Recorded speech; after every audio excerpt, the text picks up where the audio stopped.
siya, may kinalaman po ito sa mga huling sandali ng ating pagbabalik po ng ating Panginoong Jesucristo. Umpisa po natin. Okay.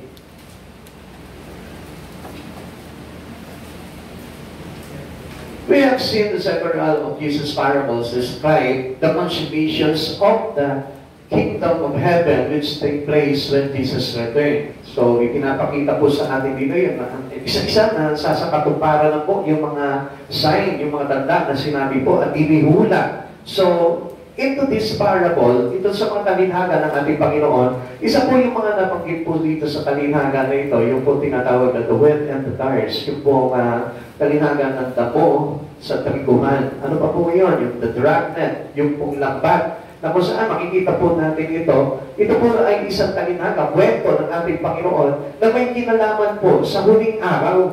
Amen. Kung mapapansin po natin dito, the dragnet, yung po lambat, lalapatin niya po yung mga isda and then itatapon niya yung mga hindi magaganda at yung mga magaganda ay kanyang titipunin. So, ang tinutukoy po dito is about the church of Christ. Na kailangan po tayo po yung maging totoo na po sa Panginoon. Iipunin niya yung mga totoo at yung mga mapagpatipapaw ay itatapon niya. So, kailangan po na tayo po ngayon na maging totoo na po tayo sa ating Panginoong Jesucristo. Following his discourse on the Mount of Olives in which he seems to address. Ano po ba yung pagkatapos nito? Nagturo po siya sa bundok ng mga olibo at ito po pinapatukoy niya sa darating na pagbabalik po ng ating Panginoon. Either the destructions of Jerusalem, wawasakin po yung templo ng Jerusalem. Alam po natin, naganap na po yan, no? Paulit-ulit po na winawasak po nila yan. At isa rin po bagay po yan na before His coming, uli na naman pong ibabagsak po nila ito pong Jerusalem. On His coming at the end of this age yet to occur, kailangan po maganap po itong mga bagay na ito. At magaganap po yan, sigurado po yan. Kaya magpantay po tayo para sa ganun lagi po tayo handa. Amen. In the final analysis, the parable of the wise and the foolish virgins has important lessons to be learned. Ano po ba yung dapat natin matutunan po dito sa talinhaga po ng 10 dalaga? So, kung titignan po natin dito, mayroon pong wise and foolish. Now, as a Christian a follower of Christ Jesus, you must be wise. Kailangan tayo maging matalino. Kailangan maging kabilang tayo sa dalagang matatalino at hindi doon sa mga hangal.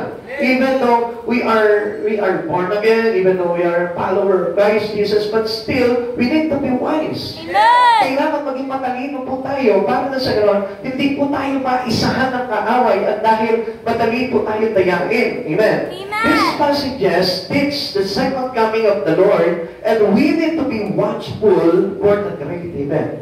Now, ito pong great event na ito na po yung kumbaga parang inaabangan ng mga Kristiyano na pagdating ng ating Panginoon. Kaya lang, alam nyo, this moment in time, ito rin po yung pinaka-critical at delikado panahon para sa ating mga Kristiyano. Kasi marami po kuminsan, nadadaig po sila ng mga bagay-bagay, mga agam-agam, nadadaig po sila ng mga suliranin, nadadaig po sila ng mga bagay na kaabalahan ng mga bagay sa mundo po na ito. Kaya, being watchful, yan po yung magandang paraan para tayo po ay hindi mawala sa ating Panginoon. 2 Peter chapter 3 verse 10 to 14. Tignan niyo po, basahin natin ito.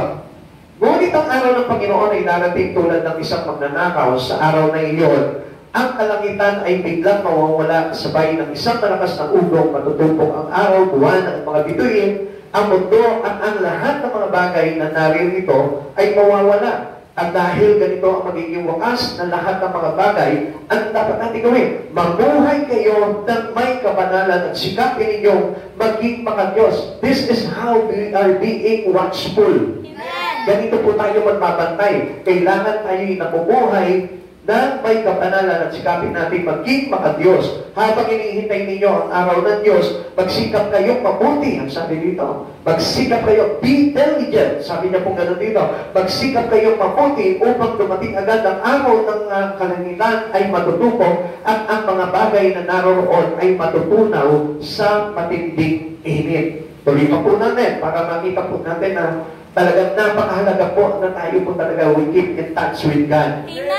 Yung hindi po talaga tayo lilibatan na natin, Panginoon, huwag na po natin gawin po yun.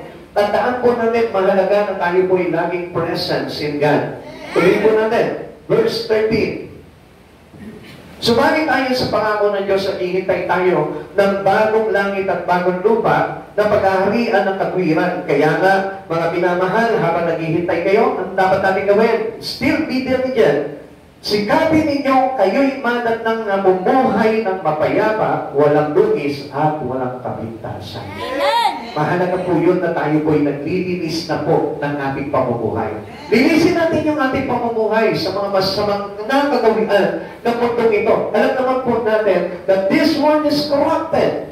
Our life here in this land is very corrupt. Alam natin na lahat ng sistema sa mundong ito, corrupted po yan. Maglalagay sa inyo ng dungis, maglalagay sa inyo ng plated, maglalagay po sa inyo ng spot. At ito po yung parang pagiging madya sa ating kalinisan na dapat na pagsikapan po natin sa buhay natin. Kaya, let us all be lessen our things to be doing in this world. Amen. Kailangan ma-practice po natin yung tinatawag na kabanalan. Sikapin natin mabuhay na may kabanalan. Let virgins go out with lamps to await the arrival of the bridegroom. Okay, tingnan po muna natin kung ano po itong mga bagay na ito tungkol dito sa 10 dalaga na ito. Itong 10 dalaga, nanghati po ito sa dalawang bahagi. Tingnan niyo po ito ha. Ang church, ganyan din po mangyayari. The people of God, the same thing happens to them with these 10 virgins. Ano mangyayari? 5 foolish virgins take no oil. Ito pong 5 hangal na dalaga ay wala po silang tinatawag na extra oil. Subalit ito namang 5 wise virgin yung matatalino, take an extra oil. So ibig sabihin, may reserva sila. Hindi po sila nananangan doon sa meron lamang sila pagdating sa kanilang Panginoon. Kundi meron pa silang extra oil. Mamaya, papakita po natin yung kahulugan po nito. Basahin po natin Matthew chapter 25 verse 1 to 4.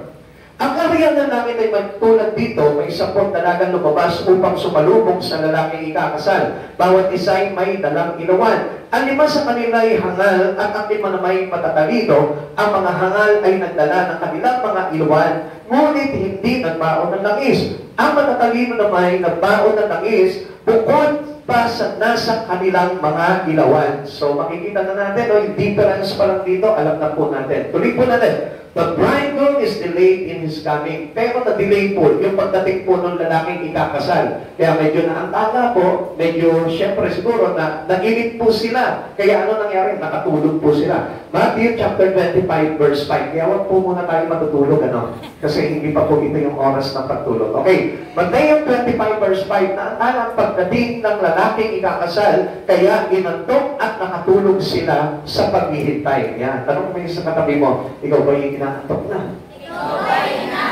Yan, wag muna tayo matutulog kasi kailangan po natin ng extra oil, ano? Kailangan ng extra oil po palagi tayo. Mamaya, mauunawaan po natin lahat po ito. May kinalaman po ito second coming of God. The bridegroom arrival is announced and the virgins, sabi po nila, the virgins trained their lamps. Inumpisa na po nila sindihan po yung kanilang mga ilawan. Mateo 25 verse 6 to 7. Ngunit ang hating gabi na'y may sumigaw, narito na ang lalaking ikakasal. Lumabas na kayo upang salubungin siya. Agad bumangon ang 10 dalaga at inayos ang kanilang ilawan. So, therefore, pinakita po dito na they are active po sila. Kahit po itong police virgins, active din po sila. Kaya lang, may problema po dito. Ayan, okay. Nahinig na po ba kayo? Gusto niyo na malaman agad? Sadali lang po. Bibigyan ko muna po kayo ng background po dito sa pagdalaga nito. The police virgins find that their oil is running out. Paubos na pala. Wala silang extra. Kaya aandap-andap na yung kanilang ilawan. So may kahulugan din po yan sa buhay po natin bilang mga naglilingkod sa Panginoon. Ngayon, ang ginawa po dito sa dalaga, anong ginawa po nila? They pled with the wise virgins to share their oil. Humingi po sila. Ang sabi ko nila, bahagian mo naman kami ng kahit ng konting langis. Kaya lang, hindi pumayag itong mga dalagang matatalino dahil baka hindi magkasya sa kanila yung kanilang baong extra oil. But the wise virgins refused, saying there is not enough. Hindi sasapat ito sa ating lahat. Kaya anong sinabi po nila doon sa hangal na dalaga, pumunta kayo sa nagtitinda, bumili kayo. At gayon nga yung ginawa nitong hangal na dalaga, Kaya mapapansin po natin, anong nangyari po dito? Mateo chapter 25 verse 7 to 9. Agad bumangon sa pagdalaga at inayos ang kanilang ilawan. Sinabi ng mga hangal sa matatalino, bigyan naman ninyo kami ng kaunti, ng kahit kaunting langis, aandap-andap na ang aming mga ilawan. Baka hindi ito magkasya sa ating lahat, mabuti pa'y pumunta muna kayo sa tindahan at bumili na para sa inyo, tugon naman ng matatalino. So, sa madaling salita po dito, sandali, huwag muna po kayo matutulog. Yan. Hindi pa po tayo tapos. Background pa naman po ito. Wala pa yung pagpapaliwanag po dito. Kaya, mahalaga po dito yung paliwanag eh. Para maintindihan po natin kung ano yung bakbak na gagawin po natin sa pagdating po ng ating Panginoon. As the foolish virgins go to get some oil, the bridegroom comes and those prepared go in with him to the wedding and the door is shut. Ito yung nakakalungkot po dito. Habang itong mga hangal na dalaga ay umalis para bumili ng langis, saka naman dumating itong lalaking ikakasal. Amen. So kaya ang nakakalungkot po dito, napagsaran po sila ng pintuan. Mateo chapter 25 verse 10. Kaya lumakad ang limang dalagang iyon upang bumili ng langis habang wala sila, dumating ang lalaking ikakasal. Ang limang nakahanda ay nakasama niya pumasok sa kasalan at isinara ang pinto. Pag naisara ang pinto, di ka na makakapasok. Kaya even yung practices po natin sa pag-judge, huwag kayo magiging late. Amen. Amen. Amen. Kasi mahirap po na tayo po inalilate. Dapat po kung ano yung tinakdang oras ng pagsamba, yun mismo, nandun ka na maaga pa. Amen?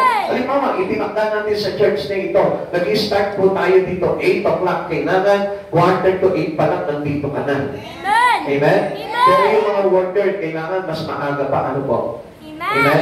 Kaya lagi po natin tandaan yun. May kinalaman din po yan into this coming Christ Jesus pagdating ng araw. Kaya huwag po tayo magpapaliban po doon sa mga bagay niyo. Sundin natin yun para na sa gano'n. Alam niyo po ba yung ating obedient to little things is obedient to big things. Alam niyo po, yung pagsunod natin sa maliit, magiging pagsunod natin sa malaking bagay po yan. Kaya napakahalaga po niyan. Amen. Amen. The Holy Spirit is that arrive, but they are not allowed in. Late na sila eh. At ang isa pa, hindi sila preparado, hindi sila handa, kaya hindi na sila pinapasok. Alam niyo po ba, minsan mga kapatid sa Panginoon, usually sa atin po dito maraming late. Amen? Amen. Bigyan ko lamang po kayo ng habyaw kahit hindi pa po natin pinapaliwanag. But late kasi, it is useless already. Bakit? Kasi hindi na halos kinalulugdan ng Panginoon kapag sumampa ka sa Kanya ng late. What does it mean? Ano po ba ibig sabihin nun? You are unprepared. Amen. And unprepared to God doesn't yet allow to Him to come inside of His house. Ibigyan mo na. Amen. Hindi na tayo papayagan, papahintulutan. Maaring dito sa church ito, pinapahintulutan kayo kahit late. Pero sa Panginoon po, to our true God, hindi po tayo papahintulutan kapag lagi po tayo late. Amen. Kaya dalangin ko po sa Panginoon na matutunan po natin itong mga bagay nito. Alam niyo, hindi po talaga papayag ng Lord kapag parang lagi po tayo nasanay ng late po palagi tayo sa mga. Amen? Amen. Meron po ba mga late dyan? For sure. Halos lahat eh, no?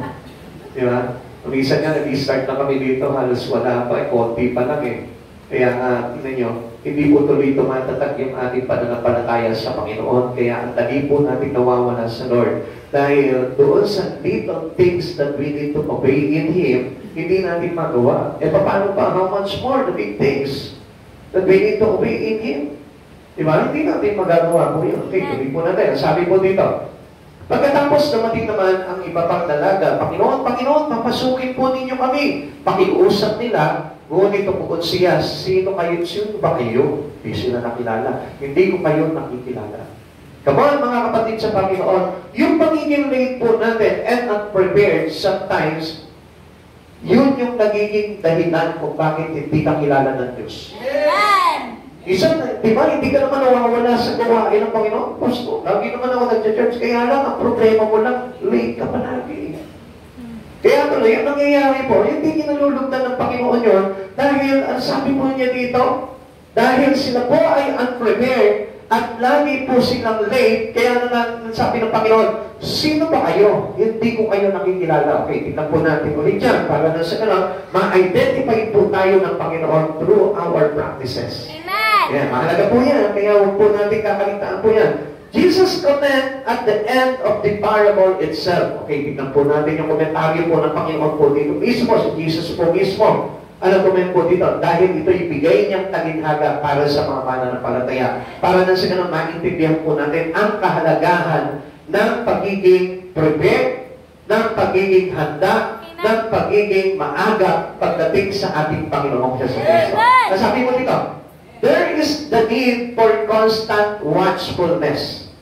Yung laging pagpapantay natin sa mga bagay sa Panginoon, mahalaga po yan. Hindi po yung nandun ka na sa bahay mo, nagbabantay ka, kaya dating ng Panginoon.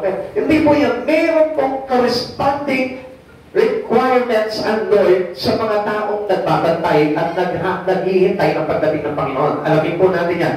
For no one knows the moment when the Lord is coming. Walang nakakaalam.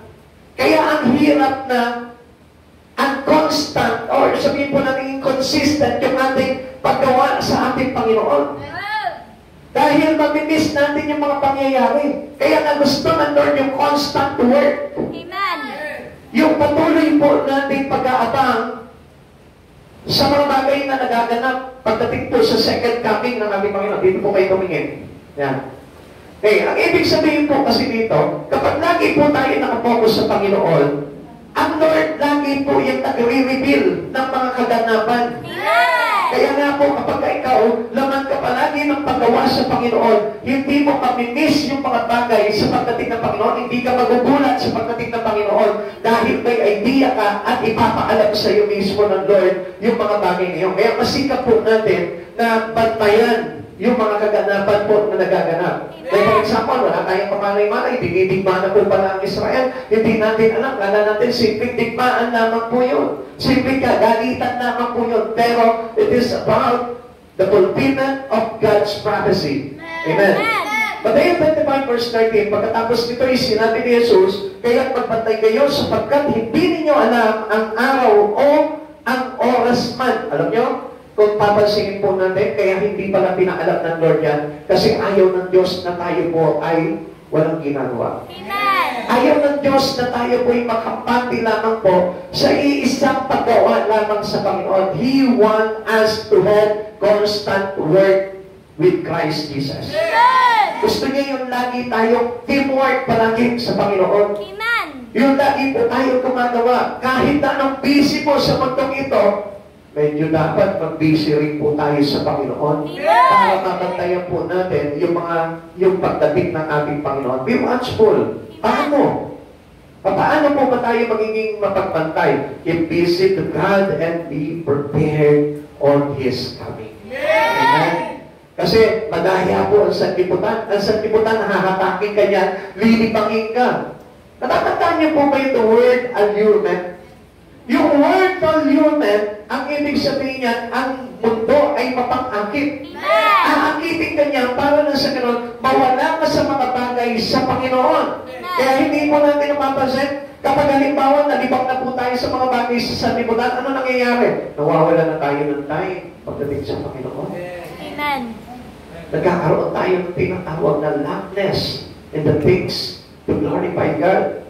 Kaya mga kapatid sa Panginoon, yun ang sikapin natin na hindi mawala sa atin. Amen. Yung tayo'y mawalan ng oras pagdating sa mga bagay sa Panginoon dahil hindi po natin mapapansin na dumating na panahon ng Panginoon. Amen. The need of being prepared at all times for the coming of the bridegroom, Jesus Christ. Yan ang tandaan po natin. Na kailangan po na tayo po'y lagi nakabantay. Amen. Itayin natin ang pagbabalik po ng ating Panginoong Jesucristo. Huwag kang titigil. Lagi po tayo magbantay, lagi tayo magsaliksik ng mga kaganapan na nangyayari sa buong mundo. Amen. At hindi po yung parang wala tayo nalalaman pagdating sa Panginoon. Either alam lang po natin yung mga bagay na ginagawa natin sa mundo, bihasa tayo dito sa profesyon natin, bihasa tayo sa ating mga trabaho, pero pagdating sa Panginoon, wala po tayong alam. Napakadelikado po doon. Amen. Amen. Dalangin ko po sa Panginoon na tayo po lahat ay magsikap na magbantay dahil napipintunan po natin ang pagbabalik po ng ating Panginoon. Sapagkat hindi naman po nililihim talaga ng Panginoon po yan sa mga totoong mananampalataya. At hindi niya papabayaan yung isang katulad mo na totoo talaga sa Panginoon. Kaya lang, alam niyo po ba, pag totoo ka sa Panginoon, ang Lord mismo, the Spirit of God itself, pushing you through to do the things for Him. Siya mismo yung magtutulak sa'yo. Itutulak ka niya. Kaya huwag ka magtaka kung bakit nandito ka ngayon sa church. Huwag ka magtaka kung bakit gumagawa ka sa Panginoon. It is because this is the God's work for us. Hindi gusto ng Lord, itulak ka. Para sa Lord, mabantayan mo yung bawat pagkakataon ng pagbabalik ng ating Diyos. Para tayo laging maging handa, kailangan nakapokus tayo sa kaganapan. And we must serve Jesus Christ consistently. Magkita tayo sa Panginoon. Huwag mo pagkinayangan yung araw po. Huwag mo pagkinayangan yung mga bagay na ibibigay mo sa Panginoon. Okay? Tignan po natin, yung pong sinasabi din po ng ito pong mga lingkod ng ating Panginoon. The message is repeated later on. It's in the New Testament. Sa New Testament naman, ipinapahayag naman po dito. Okay? Like for example, to Pablo, ito po si Paul. By Paul writing to the Thessalonians, pinahayag niya po dito yung tinatawag po na living with Christ life. Sa liwanag ng ating Panginoon sa Kristo, 1 Thessalonians chapter 5, verse 1 to 6. Kung babasahin po natin dito, pinapakita na tayo mga nasa liwanag ay laging nakabantay sa mga bagay na pagdating ng Panginoon. Bakit? Maliwanag sa atin yung mga bagay na nagaganap. Bakit? Kasi ang pagpapalik ng Panginoon ay hinalin tulad niya na parang magnanakaw. Pag sinabi parang magnanakaw, sa isang iglap, amen? Sa hindi inaasahang pagkakataon, biglang dumarating ang ating Panginoong Jesucristo. Kaya hindi po natin namamalaya niya. Kaya we must be watchful. Kailangan tayo po yung maging mapagbantay. Kaya din po kay Pedro, when he treated to the Christians of Asia Minor, ano po ba yung pinakita niya naman po dito? Yung lagi rin po tayong nakabantay o namumuhay ng ayon sa kalooban ng Diyos. Yung po, living with Christ's will na tinatawag. Alam niyo po ba na kapag tayo namuhay ayon sa kalooban po ng Panginoon, hindi po natin mamimiss yung mga pangyayari na ginagawa ng Panginoon sa buhay po ng mananampalataya. Tandaan mo, if Christians focus their life, their living into Christ Jesus, Jesus Himself has been focused in you. Na ang Diyos mismo na ito, pupukusan rin yung kaligtasan mo. Kasi ang Panginoon po mismo, hindi niya papabayaan yung mga tao na nagpapantay ng kanyang pagbabalik, yung talagang willingness to wait for His coming. Hindi niya papabayaan yun. Kaya nga, huwag mong babaliwalagin itong mga panahon na ito. Na kailangan lagi po tayo masikap at masipag pagdating sa mga bagay sa Panginoon. Why don't you spend a lot of time to Jesus? Or the rest of your time today? Kasi napakaikli na po ng panahon na kailangan na po talaga natin pagsikapan at tayo po'y mapalagi sa piling po ng ating Panginoon. Huwag na huwag na isang araw lang ibibigay mo sa Lord. It is not enough. Kapatid sa Panginoon, I tell you frankly, kahit na magdahilan ka pa, gusto ko malaman mo, it is not enough to give one day for Christ Jesus. Kailangan may kaugnayan ka palagi sa Panginoon. And this will be happen when you are under the authority of the Lord. We cannot do these things independently. Mahihirapan po tayo dahil ang Panginoon, iniipon niya yung kanyang mga lingkod, yung kanyang mga tupa para sa iisang kapahayagan. Kaya nga mga kapatid sa Panginoon, mapalad tayo na mayroon tayong church na kinapapasakupan para mabilinan po tayo ng mga bagay na dapat natin gawin. Kaya nga makinig po palagi po tayo sa kapahayagan po sa atin sa church na ito dahil dito po mismo nakasanalay yung ating kaligtasan. Kaya nga mga kapatid sa Panginoon, huwag yung pag-aalintanganan kung ano yung mga bagay na tinuturo ng Lord para sa ganun, hindi po tayo maakit ng sanlibutan. Kaya alam niyo po, dito po sa church ito, marami na rin po nawala Alam niyo kung bakit? Dahil hindi po sila talaga nagtiwala sa mga aral na ibinibigay sa kanila ng Panginoon. Akala nila aral lamang po ng tao yan. Alam niyo po, it is not accident that you are here today. Dahil yan ay itinulot ng Panginoon sa buhay mo, dahil gusto niya na paalalahanan ka at turuan ka at matuto ka sa mga bagay para ikaw ay magkaroon ng kaligtasan. Kaya huwag po natin para babaliwalagin lamang po yung mga napapakinggan po natin. Okay, by Jesus itself, to the church of the Sardis, tingnan po natin, ang pinapakita naman po dito is living with Christ's words application. Yung isinasabuhay po natin, yung mga bagay po na itinuturo po sa atin ng ating Panginoon. Okay, kung babasahin po natin, Revelation chapter 3, verse 2 to 3. Nandiyan pa po ba yung mga anak ng Diyos? Ang sabi po dito, gumising ka at pasiglahin. Sabihin mo muna sa tabi mo, gumising ka. Gumising Yan, ka! pinagpapalit ng Diyos mismo, sa pamamagitan ng salita niya, ayaw kanyang patulugin ngayong oras na ito. Kasi malapit na po, sa isang kisap mata lamang po, biglang dumarating ng Panginoon. Kaya baka mamaya, pagpigit mo ng ganyan, kasabay po ng pagpagito ng Panginoon, ako, sayang naman. Isang mata lang, sabi ng Lord, baka pagpigit mo ng ganyan, pag-isip mo, pagkulat ng mata mo, wala na pala yung mga katabi mo. Nakipalit na ng Lord. Kaya huwag ka mo nang pipigit sa mga oras na itong mahirap. Sabihin mo sa katabi mo,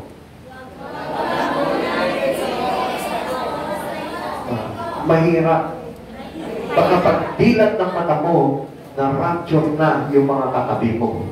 Amen?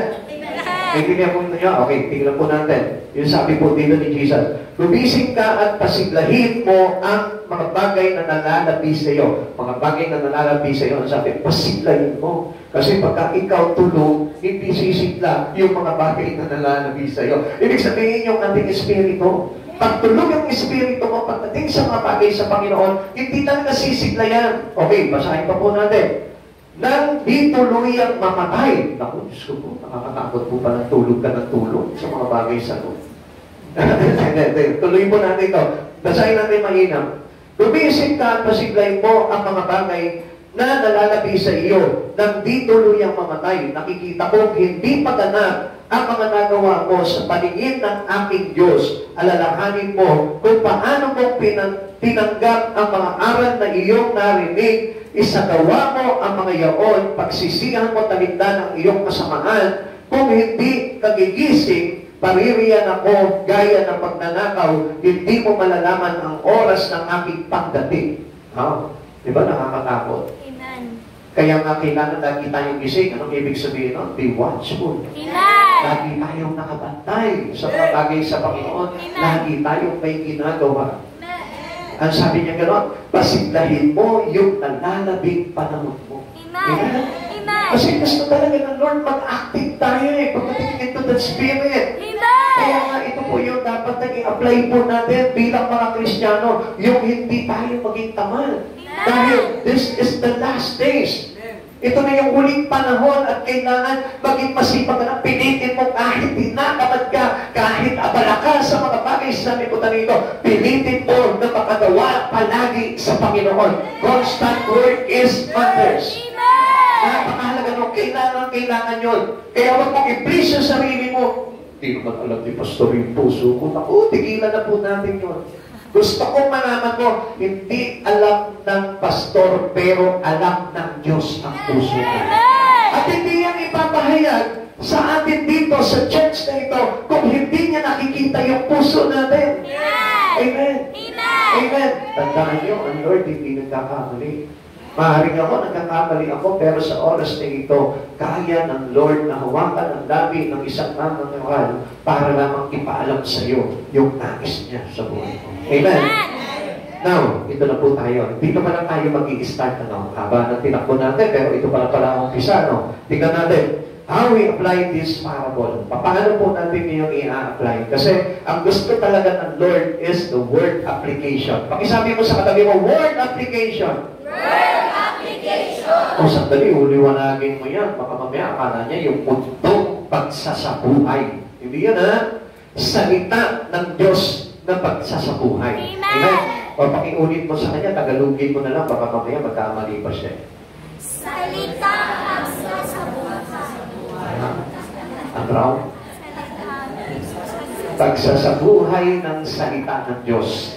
Pagsasabuhay ng salita Pakita mo naman sa kanya, bigyan mo naman ng buhay sa kanya kasi hindi magigising yan eh. Baka mamaya, iba yung maging pagdinig niya, sabihin niya gano'n, pagsasabuhay sa mundo. Hindi yun, di ba? O sige, iwanagin mo sa kanya, salita, pagsasabuhay ng salita ng Diyos. Pagsasabuhay ng salita ng Diyos. Okay, sabi po dito, Christians are like the virgins awaiting the bridegroom. Ikaw sa oras nito, naghihintay ka ba sa ating Panginoong Jesucristo? Amen! Marahil, siyempre, sasabihin nyo. Kaya lang, yung practices natin kaya, yun yung practices ba na naghihintay? Yan, medyo doon tayo, medyo alanganin, Maaaring binabanggit ng yung mga labi sa oras nito, hinihintay ko ang pagdating ng Panginoon.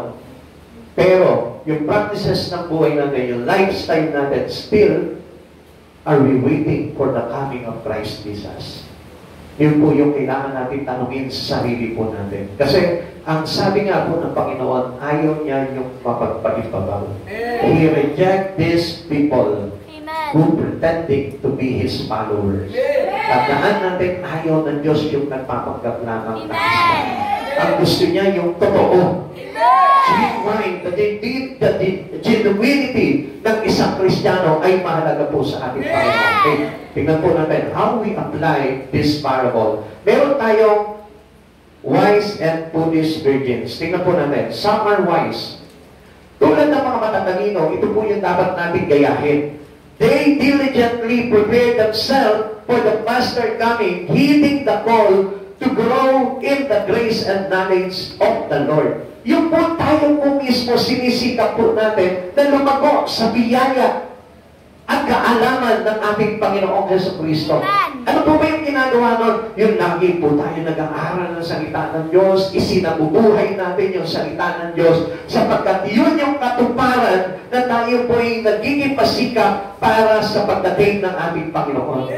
At kung wala po tayo pagsisikap doon sa mga bagay na yun, at kung di man lamang po sumasagi sa isipan mo ang salita ng Diyos, mahihirapan po tayong tawaging wise. Amen. Hindi tayo magiging katulad ng mga dalagang matatalino. Kaya nga po, sikapin po natin na tayong lumago sa biyaya at kaalaman pagdating sa ating Panginoong Jesucristo. Kaya tayo nandito ngayon, it is because of the grace of God. And this is how we get or gather knowledge about the truth. At doon po tayo makakalikot ng karunungan mula sa katotohanan. At hindi po ang karunungan ay napupulot lamang sa sandaigdigan, kundi sa salita ng ating Panginoong Jesucristo. Kaya ako yung kanina sinabi po dito, yung words application, yung salita ng Diyos na isinasabuhay ng isang tao, yun po yung biyaya ng ating Panginoon. Na kung saan, bakit naging biyaya po yun? Dahil yun yung maglalagay sa atin sa kaligtasan. Sa tiyak na kaligtasan, mga kapatid. 2 Peter chapter 3, verse 18, sa halip patuloy kayo lumago sa kagandahan loob ng ating Panginoon at tagapagligtas na si Jesucristo at sa pagkakakilala sa Kanya. Sa Kanya ang kalwalatian ngayon at magpakailanman. Amen. Ang sabi niya po dito, our knowledge is to know Him more. Amen. Amen. Hindi nga ba sabi, alam ka sa salita ng Diyos, kundi you must know Him well. Kilala mo siya. Kasi marami po mga Kristiyano po ngayon, although they know God already for many long years, pero still, hindi pa na nila talaga kilala ang Diyos. Kaya ang daming nadadaya. Nakala nila, kilala na nila ang Diyos, pero hindi po pala talaga. Kaya nga po, mag-inap na tayo po ay nagsasakatuparan ng salita ng Diyos to know Him well. Para makilala natin siya. Okay. Some are wise, knowing what is to come, they look for it and live accordingly. Alam niya kung ano yung paparating. Alam niya kung ano yung darating. At yun yung tinitignan niya sa kanyang buhay at ipinamumuhay niya. Amen. Mga kapatid sa Panginoon, kailangan akma ang pamumuhay natin kung tayo po ay nasa bahagi ng matatalinong dalaga. Amen. Ang mga matatalinong tagasunod ng ating Panginoong Jesucristo, makikita niya na yung kanyang pamumuhay ay angkop sa pangyayari ng ating Panginoong Jesucristo. Like for this moment, ano po ba yung kaganapan ngayon? We are being watchful for the second coming of Christ. We are waiting for it. Tayo po lahat ay naghihintay sa pagbabalik ng ating Panginoon. Kaya lang, ang problema dito, tayo po ba'y nabubuhay ng ayon sa panahon na ito? What do I mean here? Kung talagang ikaw ay naghihintay ng pagbabalik ng Panginoong Jesucristo, dapat iayon mo na yung sarili mo. Ano po ba yung pag-ayon po doon? Alam mo na malapit na dumating ang Panginoon, pero hindi mo pa piniprepare yung kaluluwa mo. Alam mo na darating na ang Panginoon, pero hindi ka pa nagsisikap sa paggawa sa Panginoon. Alam mo na paparating na ang Panginoon, pero hindi mo pa tinatalikuran ang kasalanan mo. You're still unrepentant to Him. You're still doing sinning. Hindi pa rin tayo gumagawa ng kalugod-lugod sa Panginoon. Hindi pa rin tayo masipag sa mga bagay sa Lord. Still, hindi angkot yung pamumuhay natin. Kaya nga, sabi ko dito, ang wise person in God, knowing what is to come, they look for it and live accordingly. Lagi niyang yun ang tinitignan niya at ipinamumuhay niya yung bagay niyo. Amen! Alam niyo po ba, sa ilang isinisigaw ngayon na magbalik loob na tayo sa Panginoon at mabuhay na ayon sa kaluguran ng Diyos.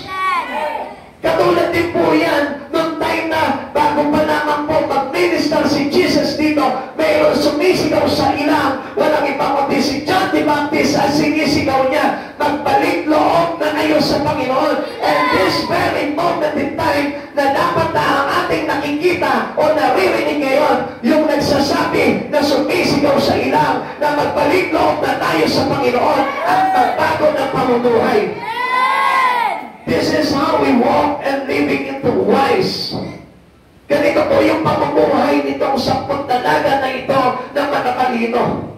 Yung pag hindi siya pumapayag na siya po'y mawala doon sa circle of God. Amen. Hindi siya pumapayag na gawin siya ng mga bagay na makasanlibutan at maitali na lamang ang buhay niya sa paggawa ng mga bagay dito lamang sa mundong ito. O kapapayag kapatid sa Panginoon.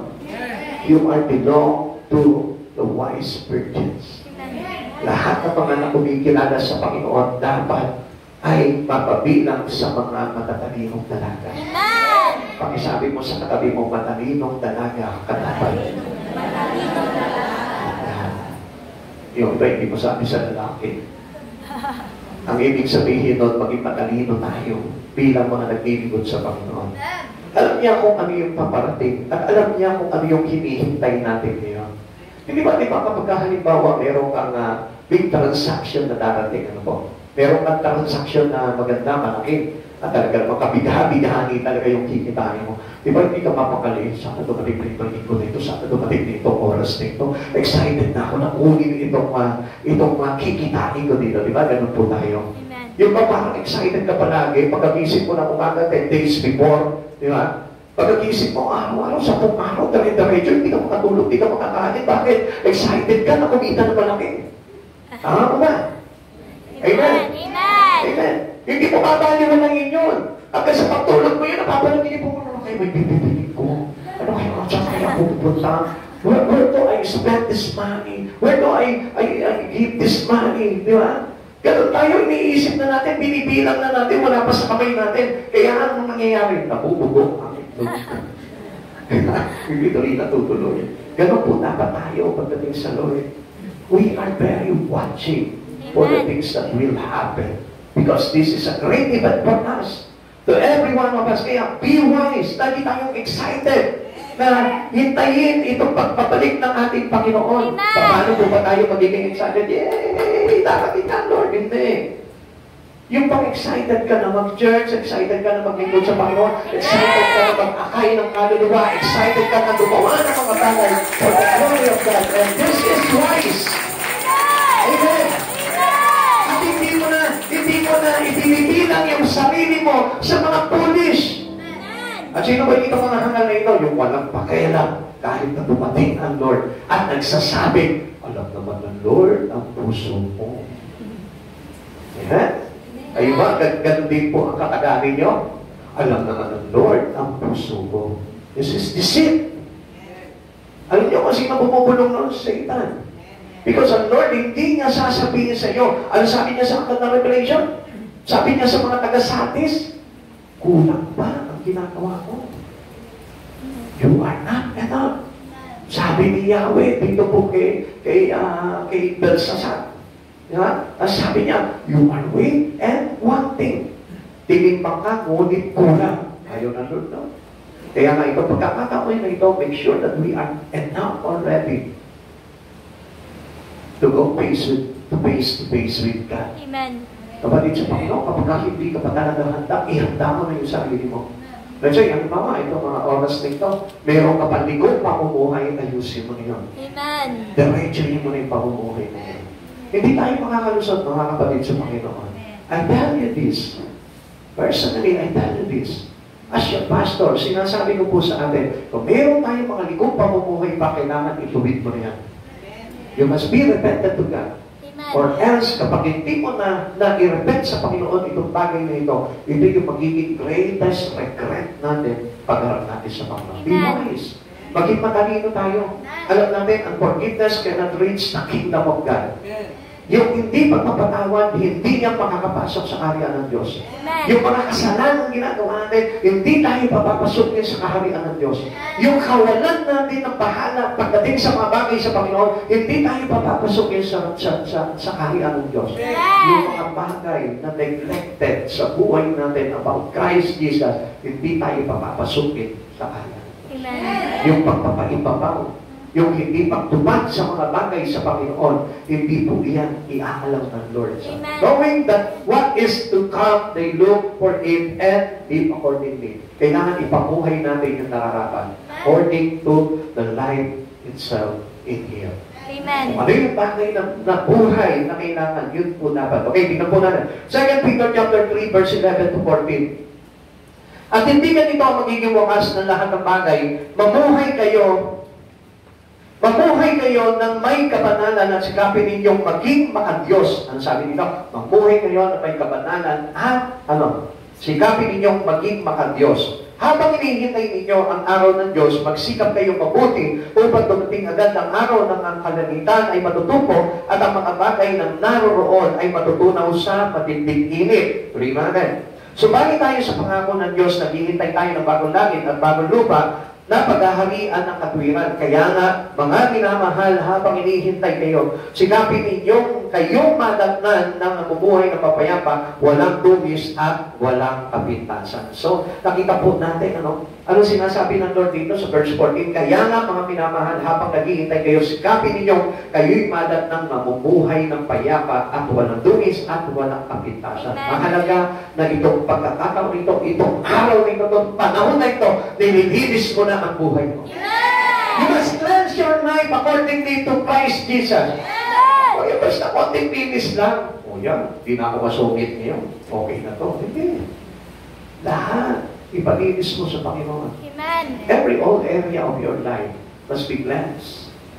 Paano ka nilinis yun kung hindi mo nilalapit yung buhay mo sa Panginoon? Alam niyo, mapalad tayong lahat ng narito ngayon dahil naglalapit ang buhay sa Panginoon, dilinisin tayo ng Diyos. Amen! Sapagkat hindi naman natin malilinis ang sarili lamang yung buhay natin. Kaya nga, sabi ko nga po sa inyo, mali yung inyong sinasabing, alam ng Diyos ang laman ng puso ko. Cannot be cleansed by God. By saying that words. Gusto mo malaman mo, kaysa sabihin mo yung bagay niyon, isang katupakan mo, i-apply mo yung sakdal salita na itinuturo sa iyo ng Lord. Malilinis ka. Because we are cleansed by the words and water. Amen. Amen? Amen. Tayo nilinis sa pamamagitan ng salita at ng tubig. Amen? Amen. So sa madaling salita po dito, the Spirit of God itself will cleanse us, will sanctify us. Ito po yung maglalagay po sa atin para tayo makapamuhay ng mapayapa, walang dungis at walang kapintasan. Yung pamumuhay natin doon sa kabanalan ng ating Panginoon. Some are wise.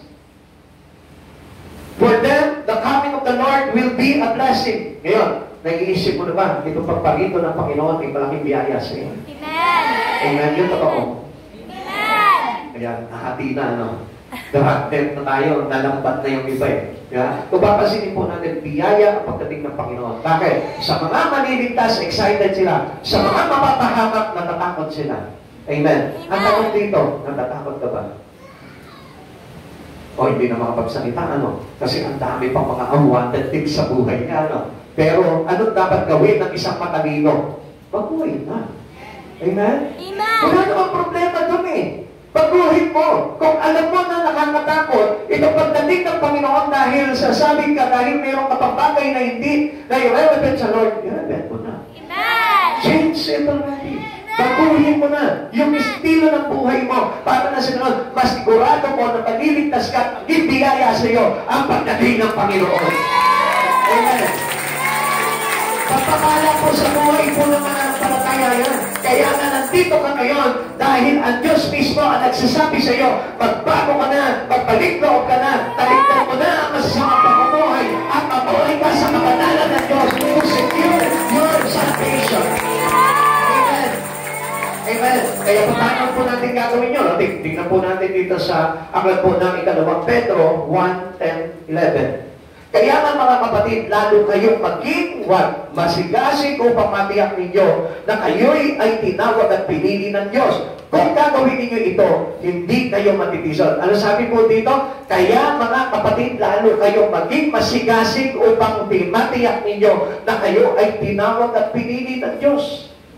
Kung alam mo na ikaw tinawag at pinili, absolutely, you have salvation. Amen. Kaya lang, anong dapat na makita po sa atin? Yung pagiging masigasig natin. Amen. Yung pagiging masipag natin. Yung pagiging masikap natin sa paggawa ng mga alituntunin kay Jesucristo. Amen. Hindi tama. Amen? Amen.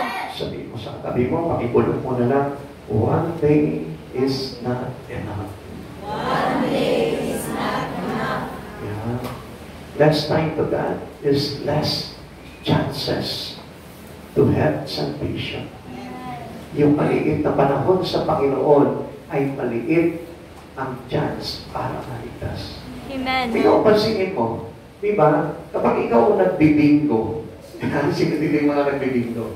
Oo, tigilan niyo yung pagbibingo. Masama yan. Pero, na-experience yun na magbingo. Di ba?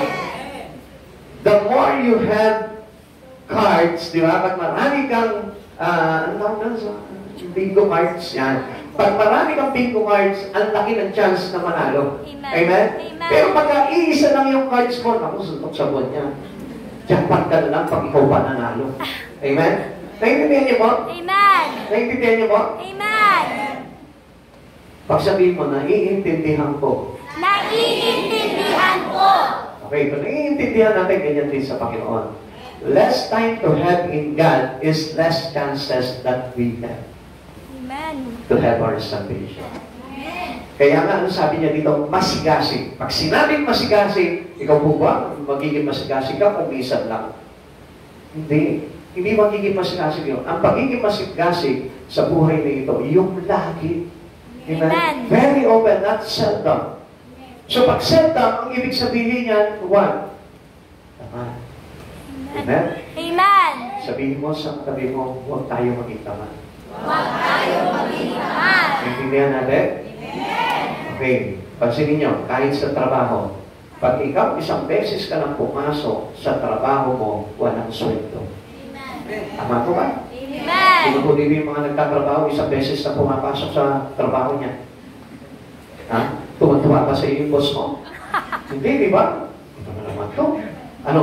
Parang gusto ka naman, palayasin ng boss mo, pagka ganun lang, pag absent ka ng absent, ganun din po tayo sa Lord. We cannot achieve the salvation unless giving time to God. Amen. Kailangan natin talaga na magkaroon tayo ng grabe enough time para makilala mo ng todo at mabago tayo ng Panginoon. Amen? Amen. Ang hirap pa naman magbago. Hindi. Yeah? Mahirap magbago. Pag may kasalanan ka, ang hirap talagang i-overcome yan. Alam niyo bakit? Kaya mahirap kasi wala sa Lord. Pero madali yan kapag inilikit mo ang buhay mo sa Lord, mabilis mabago ang kasalanan. Amen. Amen.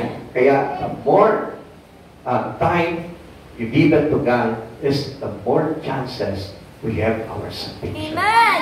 Kasi tandaan po natin ito kasi marami po mga Kristiyano, konting araw lamang, konting oras lamang binibigay nila sa Panginoon.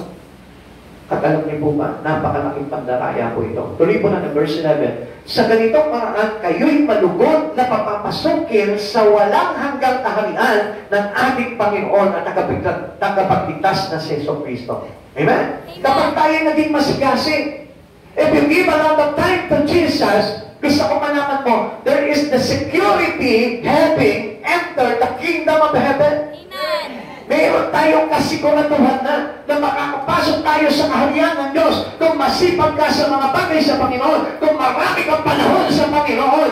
Mayroong malaking chance na papasukin tayo sa kaharian ng ating nakapagligtas na ating Panginoon sa Kristo. Yun po yung sinasabi ng Lord. Kaya nga gusto ng Lord that you give more or a lot of time for Him. Amen. Kasi ang pamumuhay ng tao, alam niyo po ba, mababa ng base rin po yan sa mga bagay na ginagawa natin sa araw-araw. Kung halimbawa, gawa ka lang ng gawa dito sa mundo na ito para sa sarili mo, ang sabi niya gano'n, ang nagsisikap ukol sa mga bagay sa naman ay ang amin ng kamatayan. Subalit ang nagsisikap ukol sa mga bagay sa Espiritu ay magtatamo ng buhay na wala. Amen. Obviously, kita-kita po natin po yun na kapag naging masipag ka kahit nahihimabang ka sa pag-church o sa mga bagay na ginagawa mo sa Panginoon, pilitin mo maging masigasig ka. Amen. Be diligently. Kaya na sa ganon, you must achieve these things na makasiguro ka na ikaw ay magkakaroon ng kaligtasan pagdating ng araw. Kapatid, we have a shortest time.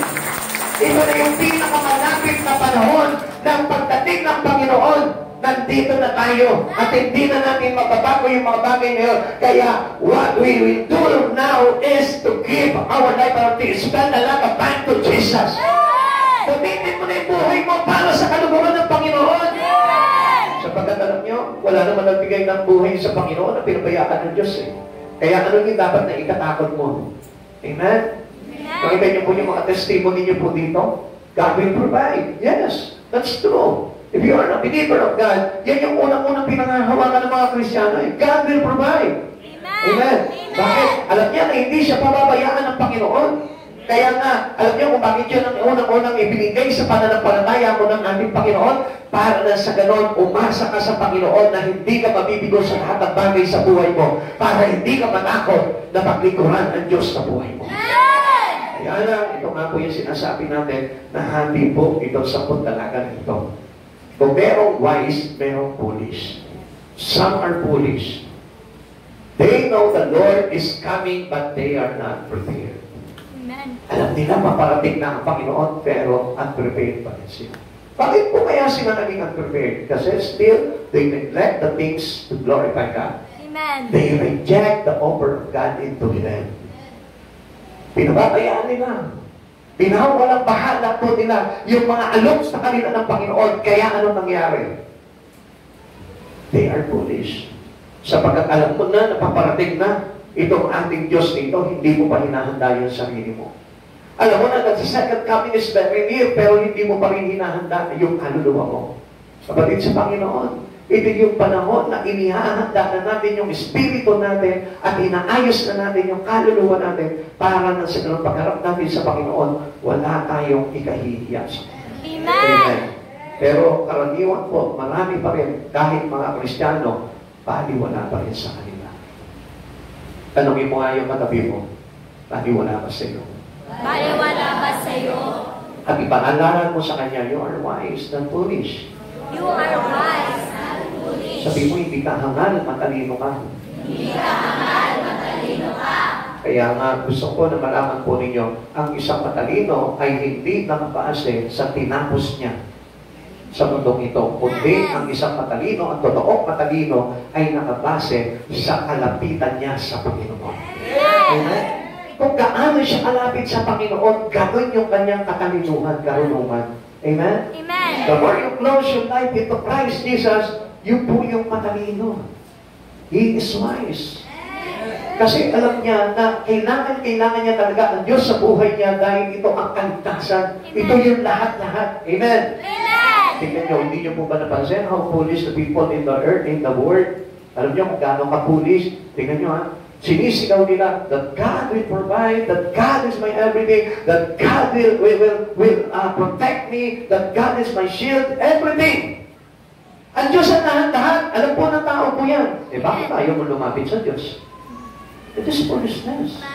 If you know that God is the God of everything, hindi ka aalis sa Kanya, hindi ka hihiwalay sa Kanya. Kung alam mo na mapapahamak ako, wala ang Diyos sa buhay mo, hindi ka hihiwalay sa Diyos. Pero bakit maraming tao, maraming Kristiyano, hihiwalay pa rin sa Diyos sa kaalaman po nila na mapapahamak sila kapag hiwalay sila sa Panginoon?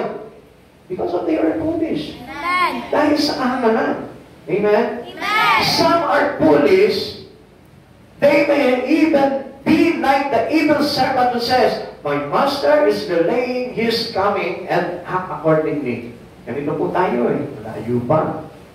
Matagal pa ang pagdating ng Panginoon. Wala naman nakakatiyak niyan eh. Kaya pwede ko pang gawin kung ano yung, alam mo mga kapatid sa Panginoon, if you act like this, katulad po nitong evil servant na ito, na kung saan sinabi niya, matagal pa, babalik ang ating Panginoon. Kaya anong ginawa niya po? Nag-inom siya, pinumpog niya yung kanyang mga kasama, kaya isang araw nagulat siya, nandun ang Panginoon, kaya naparusahan po siya. Amen. Okay, basahin po natin. Mateo chapter 24, 48 to 49. Ngunit kung masama ang alipin iyon, sasabihin niya sa kanyang sarili, matatagal pa ang pagbabalik ng aking Panginoon, kaya sisimulan niyang bubugin ang kanyang kapwa, alipin, at makikipagkainan, at makikipag-inuman sa mga lasenggo. Kapatid sa Panginoon, gusto ko malaman po ninyo ay ito ay buong katotohanan na ipinahayag ng talinhaga ni Jesucristo. Dapat po talaga tayo, magsikap na po tayo na alam na natin paparating ang Diyos, ihanda mo niyo sarili mo, gumawa ka na ng gumawa sa Panginoon, and do not leave space for the Lord. Huwag mo nga hayaan na yung araw mo inababakante na wala kang ginagawa sa Panginoon. Because this is very important for every one of us, knowing that God is still to come. Malapit na dumating ang Panginoon, kaya gumawa ka na ng gumawa, gumawa ka na ng gumawa, sundin mo na ang kalooban ng Panginoon sa buhay mo. Amen. Amen. Huwag mo sayangin yung buhay mo sa mga bagay na makakapagpahamak sa iyo sa mundong ito. Huwag mong gugulin sa kasalanan, huwag mong gugulin sa kasamaan, huwag mong gugulin sa mga bagay lamang na makasanlibutan. You spend wisely your life to working with our Christ Jesus. Pag-ibig mo, kumuha ka sa Panginoon. Hallelujah, praise the Lord. Some are foolish, yet Jesus has warned what will happen to such evil. Sabi niya po gano'n. Ulitin po. Yet Jesus has warned what will happen to such evil servant. Isinabi sa atin ng Lord, ipinakita na sa atin ng Lord na ang tao ng lingkod niyang masama ay hindi po talaga mangyayaring makapasok o maligtas. Amen. May kaparusaan po yan. Kahit nang umisa, alam niyo po, yung mga hangal po talaga, even though they are Christian, knowing God. Pero kahit alam na po nila yung babala ng Diyos, pero still ayaw pa rin yung talikuran at paglingkuran ng Diyos sa kanilang buhay, hindi ba rin nila ginagawa? Amen. Kaya nga kapatid sa Panginoon, hindi masama na ilagak na po natin yung buhay po natin sa Lord. Sapagkat yung paglalagak natin sa Panginoon ay makakatiyak naman tayo ng buhay na wala. Amen! Amen. Mateo 24 verse 50 to 51. Babalik ang Panginoon ng aliping iyon sa araw na hindi niya inaasahan at sa oras na hindi niya alam. Bibigyan siya ng kanyang Panginoon na matinding parusa. At pagkatapos ay isasama sa mga papagkunwari. Doon tatanis siya at mangangalit ang ngipin. So if we are pretending to be with Christ Jesus, pero hindi naman talaga totoo na tayo naglilingkod sa Panginoon, I tell you, hindi tayo talaga makakalusot sa parusa ng Diyos. Amen. Kaya nga do not be pretend as a Christian. Do not be pretend as for Christ Jesus servant. If you will serve God, do it for the glory of Him and not do it for evil. Kasi alam niyo po, marami po mga tao ngayon, mas ginagawa pa nila yung masama kaysa sa mabuti na nais at ibig ng Diyos na gawin nila. Amen? And sometimes we know Jesus already in our life, but still compromising our life into sin. Kapatid, do not compromise your life into sin. Do whatever God asking. Kung ano yung gusto ng Diyos, yun ang kasunod sa buhay natin. Do not promote evil things in you, in your life. Sa lahat ng ginagawa mo. At hindi na po dapat na po-promote sa atin yung kasamaan, kundi yung kabutihan at kabanalan na kay Kristo Jesus. Kapatid sa Christian, sa inyo ha, as a good servant of God, ikaw mismo mahihiya ka na gumawa at nang nakikita ng maraming tao yung mga maling gawa mo. Eh, one more, kung talagang napakasakit at napakasama nitong ginagawa mo sa harapan ng Panginoon, kapatid, talikuran mo na. At magbalik ka sa loob, sa Lord, hanggang mayroon pang pagkakataon na ibinibigay sa atin pa. Amen! Because God loves you. Amen! Mahal ka ng Diyos, kaya nga hindi niyo po napapansin, nandito ka. Alam ko naman, every one of us, meron pa rin po tayo mga mistake na nagagawa sa buhay po natin. Until now, you still didn't yet submit your life to Jesus. Hanggang ngayon, hindi mo pa nga ma-submit, isuko-suko yung buhay mo sa Panginoon. Amen? Amen! Kaya nga, ano sinasabi ng Lord, this is our chances. Amen! Binibigyan ka ng chance ng Lord na makapagbago, pero ikaw yung umaayaw.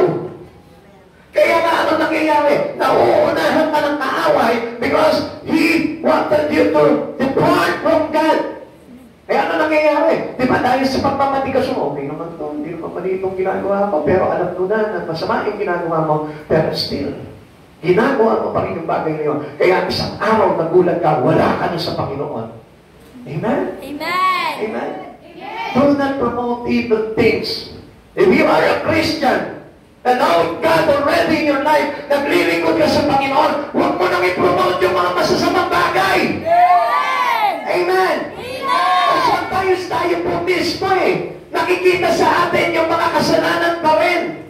Ipinopromote pa rin natin yung makakapagpahamak sa buhay ng tao. Come on, people, God is saying, you are wise. Amen! You are not belong to a foolish virgin. Amen! Tayo po'y kabilang sa mga matatalino at dapat buong katalinoan at kaalaman natin na ginagawa yung mga bagay na ginagawa ng isang matalino. Amen! Amen? Amen! Okay, may bibigyan po ako sa inyo ng example. Halimbawa, bato-bato sa langit, tamaan mo po, ay magagalit ang. Kasi gusto ko lamang po na ipahayag po sa inyo ito.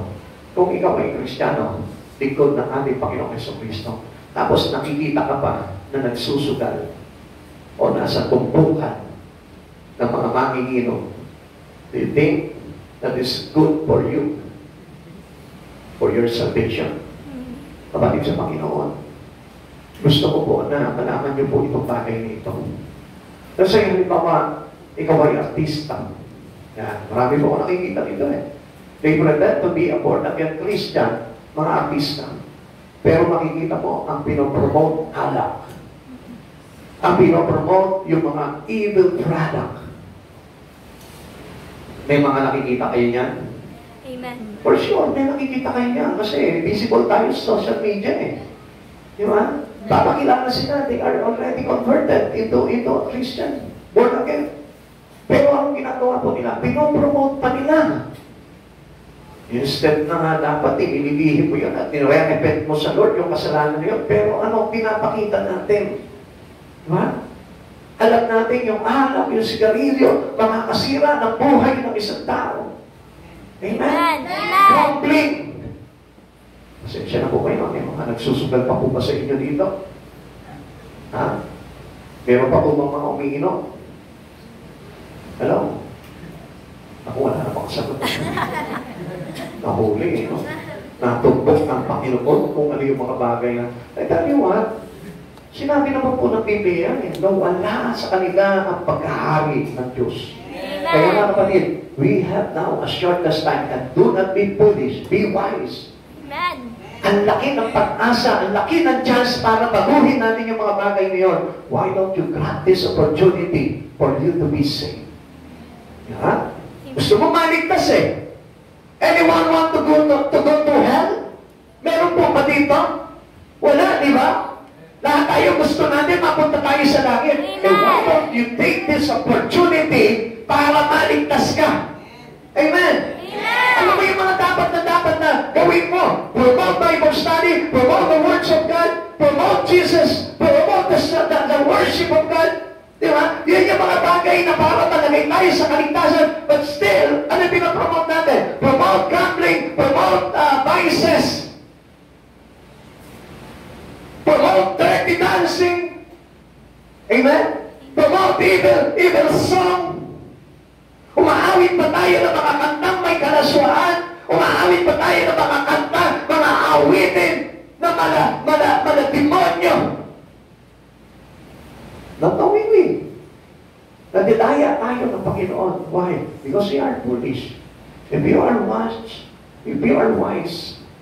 you are being what you put. Magiging magpagpantay ka sa mga bagay na yun. Amen. Ano ba naman nakakita Kristiyano na sumasayaw pa na? Diba? Bumikinig.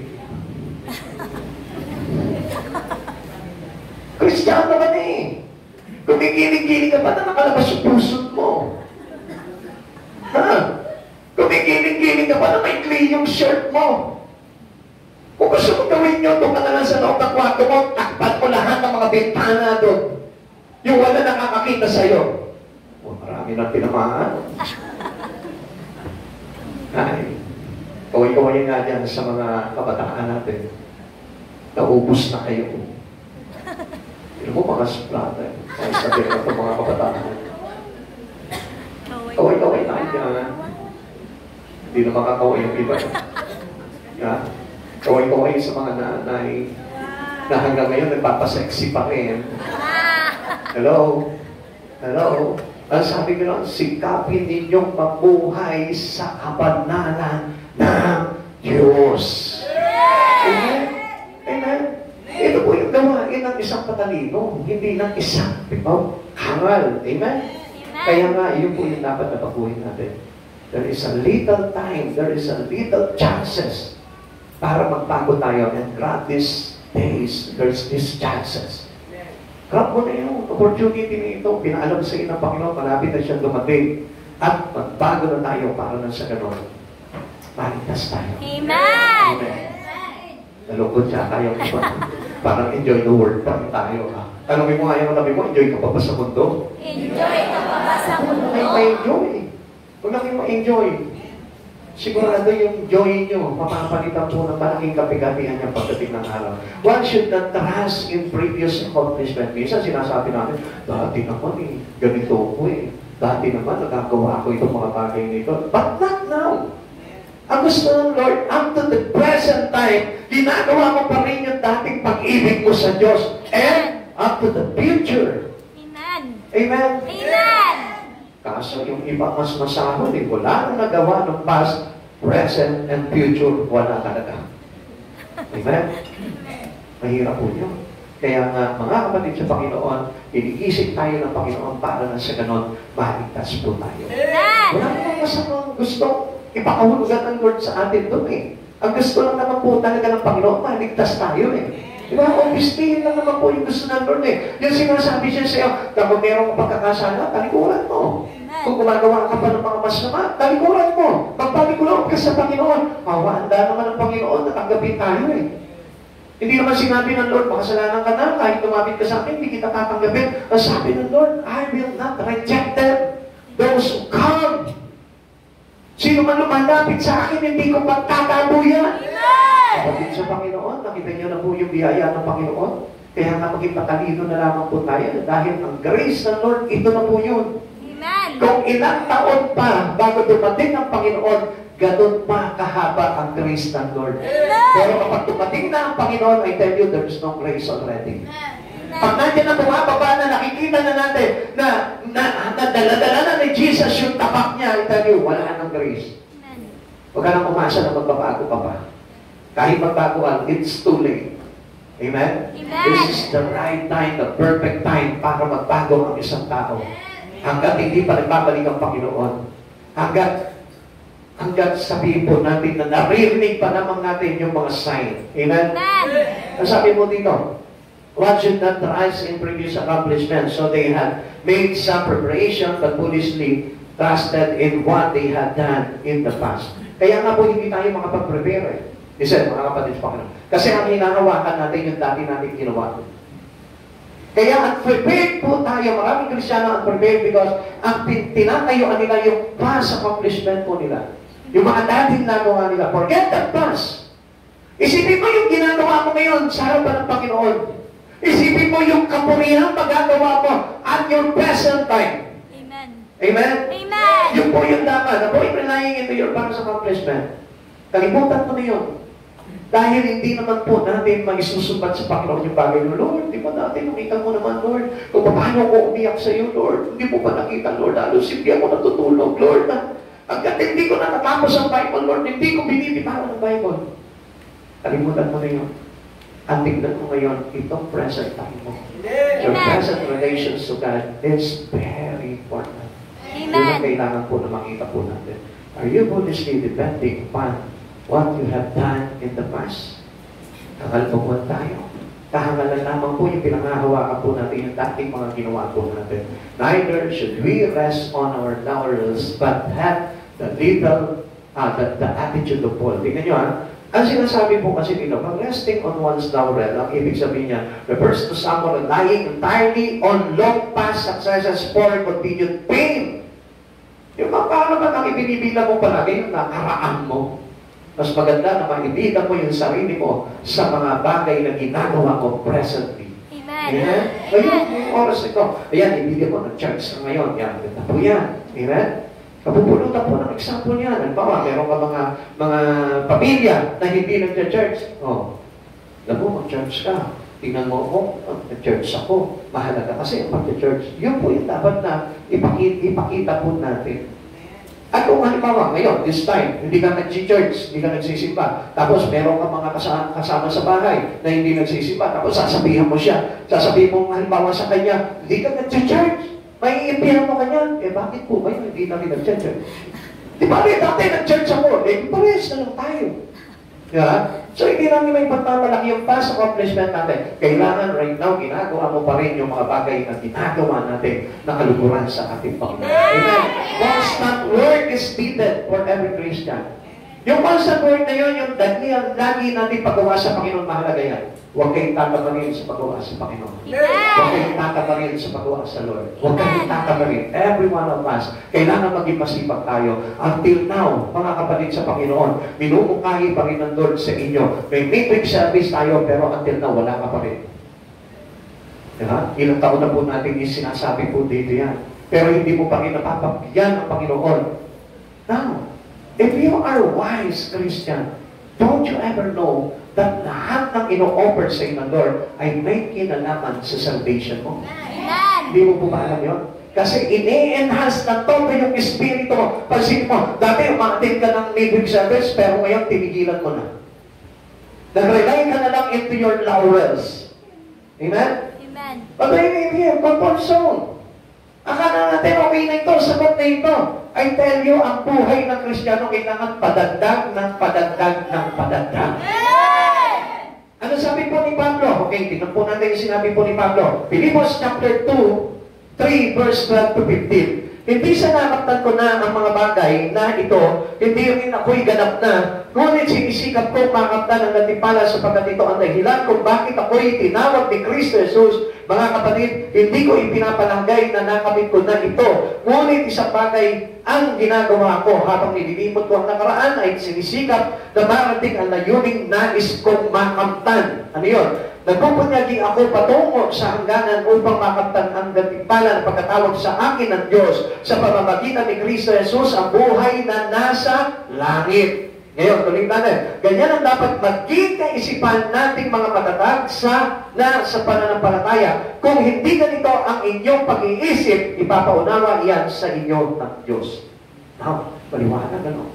Si Pablo, grabe na yung paggawa ni Pablo. Amen. Diba? Amen. He is so active. Even on that time, nung sinasabi niya yan, active pa rin ang Lord. Active pa rin si Pablo.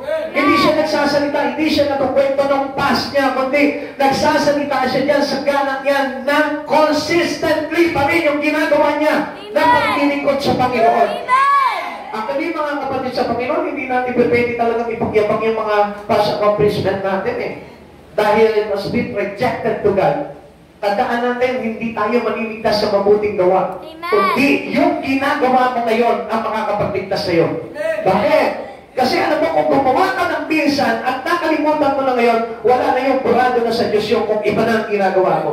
Amen. Pero kahit hindi ka gumawa noon, pero at your present time, gumagawa ka ngayon, hanggang sa dumating ang Panginoon, I tell you, may buhay na wala ka. Ang tawag po doon is prepare. Yung patuloy kang gumagawa sa Panginoon, patuloy ka nag-aakay, patuloy ka nag-church, patuloy ka na naglilingkod sa Panginoon, ang tawag po doon is being a Christian prepared. Ibig sabihin, handa ka pa natin na kapag-active yung iyong paggawa sa Panginoon, active ka sa ministry mo, active ka sa pag-church mo, active ka na ibigay ang buhay at lakas mo sa Panginoon. Ang ibig sabihin niya, it is consistently. Amen. Ibig sabihin niya, you are being ready. Kahit na dumating ang panahon na ito ang Panginoon, I tell you, you make sure na maliligtas ka. Amen. Pero kung sa mga oras nito, wawala ka na ng pag-asa sa buhay mo, I tell you, wala na po yun. Amen? Amen. Because preparedness is not transferable. Hindi mo yan maililipat. Halimbawa, hawakan mo naman ako ng kasipagan mo sa paglilingkod. Hindi ba pwede po yun? Hawakan mo naman ako ng pananampalataya ko kasi aliit na ng pananampalataya ko. Hindi ako nakapag-church kahapon. Hawakan mo naman ako kung ano yung mga naranasan mo sa church. Hindi po ba pwede? It cannot be transferred to you by God. The wise virgin could not share their oil with the foolish virgins, nor can we impart what salvations we have received to someone else. They must receive it from the Lord Himself. Ikaw mismo ang kukunan. Amen.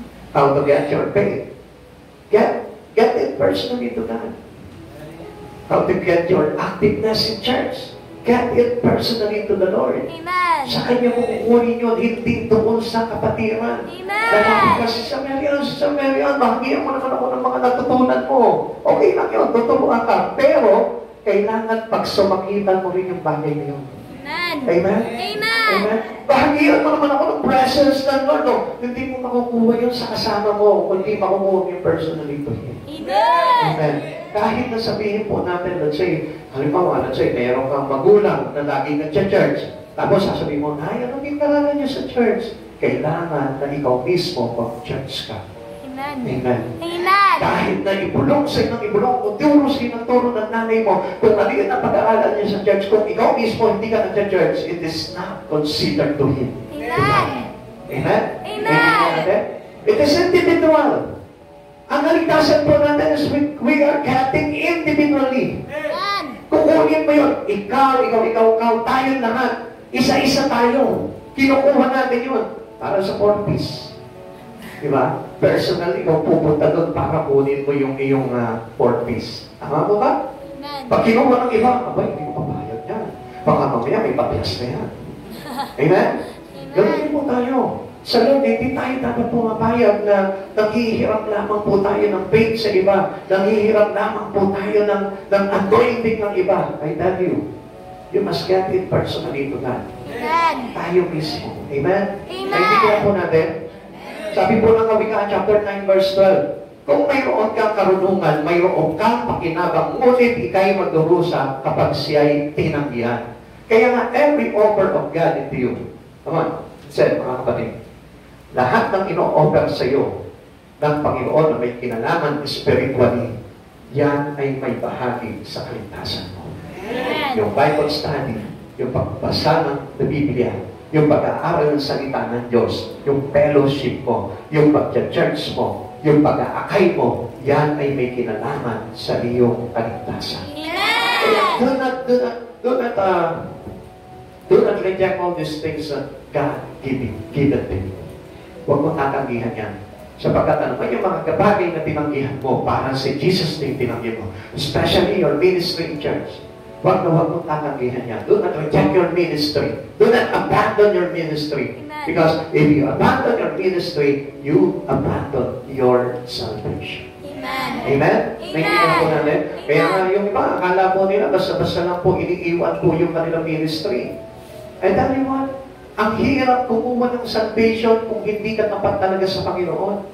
Nasimulan mo na yung ministry niyo, tapos tatanggalin mo pa, iiwanan mo pa, may tell you what, ang laki ng sinayang mo sa buhay mo. Amen. Amen. Amen. Kaya nga sabi dito, kung mayroon kang karunungan, mayroon kang pakinabang, ngunit kayo magdurusa kapag siya'y tinanggihan. Be careful not to let this word preoccupy you. Huwag mong hahayaan na hinahata ka na ng mundo. Huwag mong hahayaan na kontrolado ka na ng sanlibutan. Huwag mong hahayaan na ang buhay mo ay nakaulong na sa mundong ito. Amen. Huwag ka papayag. Umulagpos ka, umalas ka sa pagkagagapos mo sa mundo. Bakit? Ano po ba? Paano po ba ibig sabihin nun? Through its worldliness, yung mga mundong pagnanasa.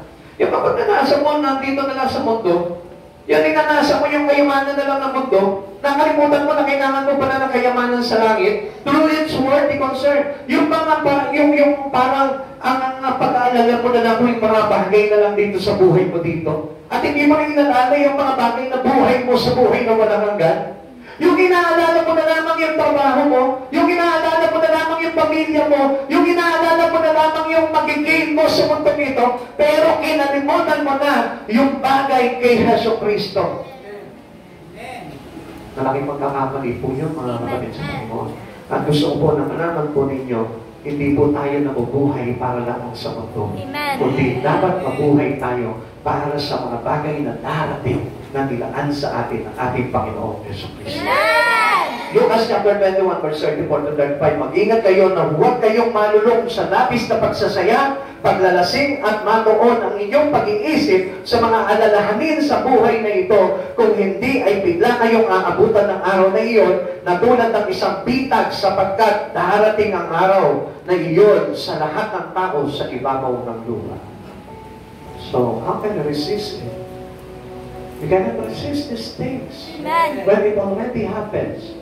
Kasi pag nandyan niya, wala ka na magagawa. Hanggat wala pa, gumawa ka na ngayon kung ano yung nararapat na gawin para sa Lord. Amen. Be steadfast in prayer.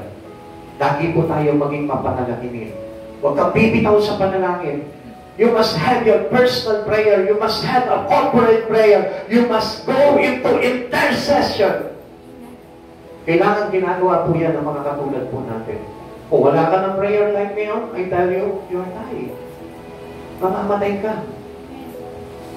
Mamamatay ang espiritu mo. Kaya huwag mong kakalimutan yung iyong pananalangin. To change our lifestyle, pray. Amen. To change your sin, para mawala yung iyong kasalanan, pray. Amen. Para sumipag ka sa mga bagay sa Panginoon, pray. To have an active spirit, pray. To have an anointing of God, pray. To have this salvation, pray. To be active right now, pray. Amen. At para masumpungan mo ang pagdating ng Panginoon, keep on praying. Amen. For in prayer, we naturally maintain an attitude of watchfulness. Doon tayo magiging mapagbantay at mapagmasin. Which is a mark of preparation. You need to prepare your life. Maging handa ka sa lahat ng oras. Ephesians chapter 6 verse 18, ang lahat ng ito ay gawin ninyo sa pamamagitan ng mga panalangin at pagsamo. Manalangin kayo sa lahat ng pagkakataon at sa patnubay ng Espiritu, kaya lagi kayo maging handa at patuloy na manalangin para sa lahat ng hinirap ng Diyos. Palakasan din po tayo. Pag-pray niyo ako, pag-pray ko kayo, pag-pray niyo siya, pag-pray ka niya, pag-prayan natin po lahat ng bawat isa sa atin. At makikita mo, magiging malakas tayo hanggang sa pagparito ng Panginoon, lahat tayo sama-sama tayong iaakyat, ipapalik ng Diyos sa kanyang kaharian. Amen. Mga kapatid sa Panginoon, sabi po dito, be diligent to grow in the knowledge of Jesus Christ. Lagi po tayo maging masikap sapagkat, ano po yun? The blessings of which are described in 2 Peter chapter 1 verse 10 to 11. Ang sabi po dito, kaya nga mga kapatid, lalo kayo maging masigasig upang matiyak ninyo na kayo'y tinawag at pinili ng Diyos. Kung gagawin ninyo ito, hindi kayo matitisod sa ganitong paraan. Kayo'y malulugod na papapasukin sa walang hanggang kaharian ng ating Panginoon at nagkapagligtas si Yesu Cristo. Kapatid, ito po ay guaranteed words for their children. Ito po yung dapat na itatak natin ngayon sa puso natin. Paano ka magkakaroon ng kasiguraduhan na tatanggapin at papapasukin ka sa kaharian ng Diyos? Ito lamang po yun. Ilagay mo sa dibdib mo, sa kwarto mo, sa pintuan ng bahay mo, sa kung saan ka man nagpupunta, sa trabaho mo. Itatak mo ito at ipapaalala palagi sa iyo ng Panginoon. Kaya nga mga kapatid, lalo kayong maging masikasig upang matiyak ninyo na kayo ay tinawag at pinili ng Diyos. Kung gagawin ninyo ito, matitison sa ganitong paraan, kayo'y malungkot na papapasukin sa walang hanggang kaharian ng ating Panginoon at tagapagligtas na si Kristo. Tiyak na yung ating kaligtasan. Amen. Kaya sa oras na ito, mga kapatid sa Panginoon, inaanyayahan po kayo na maging kapagpantay po kayo at maging kapagmasid at maghintay sa pagparating ng ating Panginoon sa Kristo. Maging handa po tayo. Maging masigap tayo. Maging masigap tayo sa mga bagay sa Panginoon. At sa oras na ito, kapatid, try to give your spirit unto God para magawa mo yung mga bagay na yun. Huwag mo limitahan yung sarili mo. Naniyang pumayin ko ngayon.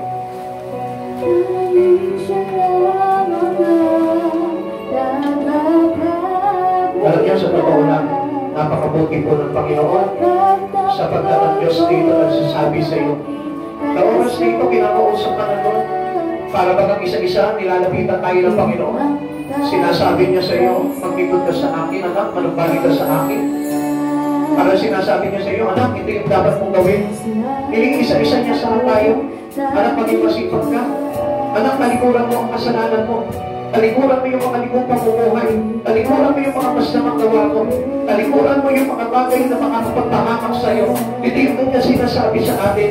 Talikuran mo yung mga maling kalkada. Talikuran niyo yung mga maling kaibigan. Talikuran niyo ang bisyo. Alisin niyo sa inyo yung mga bagay na hindi mga Diyos.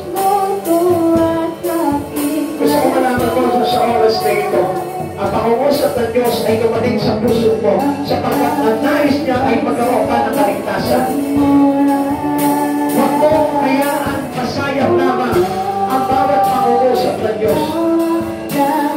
Noong araw, ang sipag-sipag ko sa Panginoon. Noong araw, halos busin mo ang araw mo sa pag-judge, sa Panginoon. Kung hindi mo nakakalimutan ng Diyos, halos lagi ka may panahon sa Panginoon. Subalit sa mga panahon na ito, parang hindi mo na siya matakunan ng panahon sa buhay mo. Noong araw, masaya ka kapag ikaw ay kinakatagpo ng Lord. Noong araw, siya yung nagiging kanakasan mo. Noong araw, nandun yung kagalakan mo na paglingkuran ng Diyos na ito. Noong araw, inalalaban mo pa yung paglilingkod mo sa Panginoon.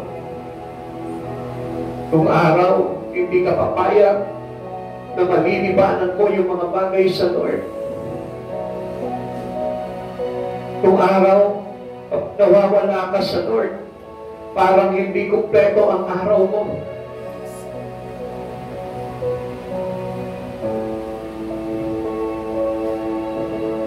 Noong araw, ibinibigay mo lahat ng mga kaya mo at magagawa mo for the glory of God.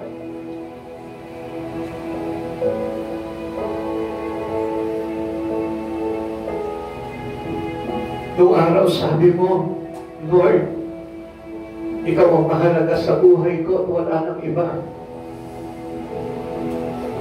Naririnig ka ng Panginoon noong mga panahon na iyo. At ipinapaalala niya ngayon, malapit na siya dumating. Panginoon, ang sabi mo sa Kanya, kahit na ano gagawin ko para sa iyo. Hindi ako mawawalay sa iyo, Lord. Sapagkat ikaw ang buhay ko. Ikaw ang pag-asa ko.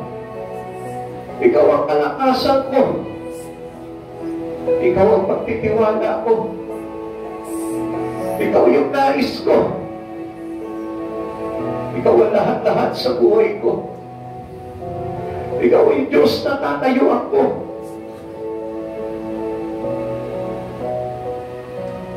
Isang pangako na minsan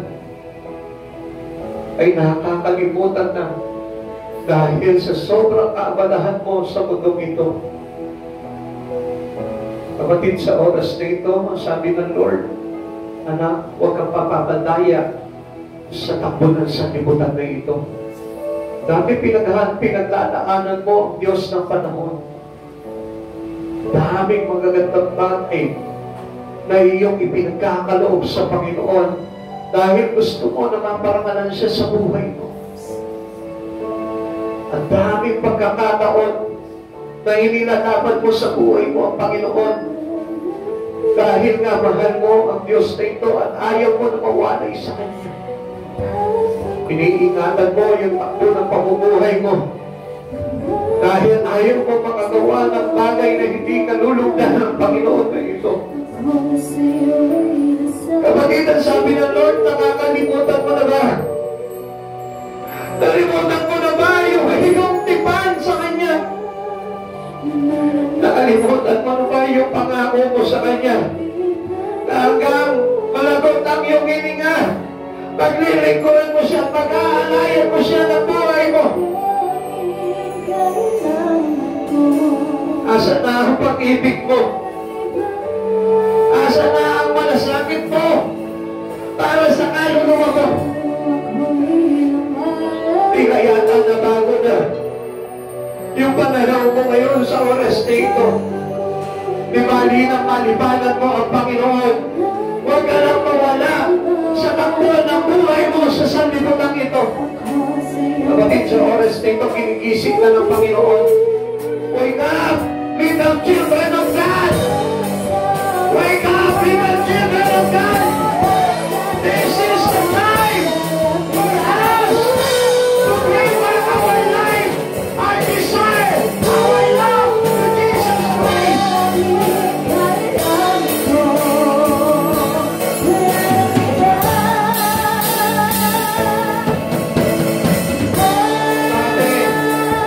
Naaalala mo pa ba?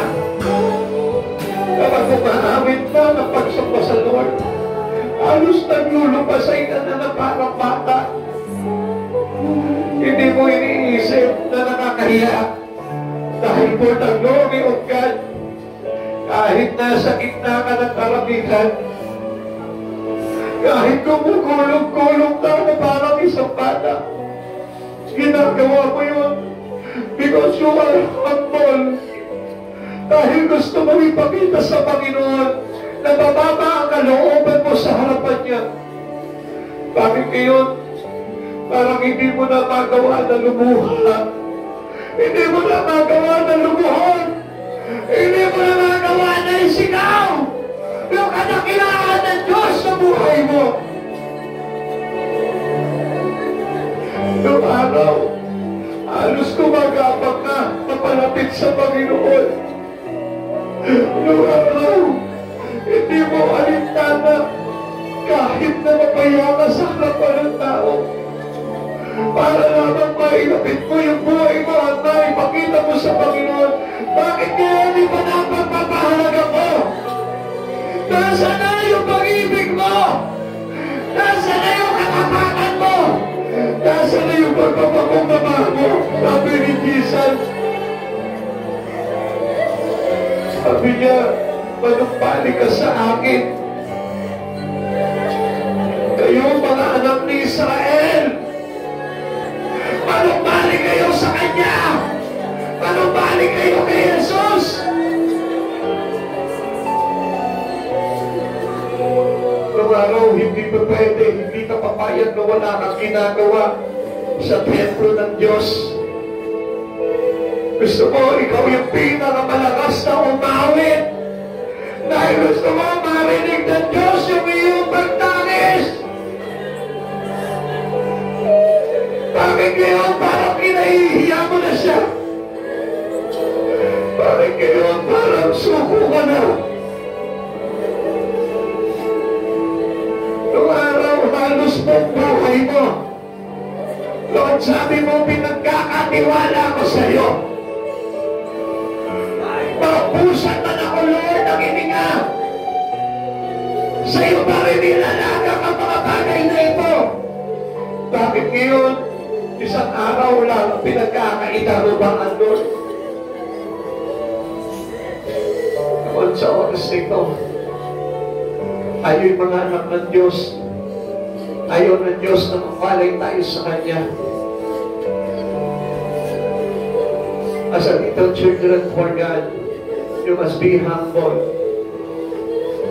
and always talk to our Father for everything that we may be good to us.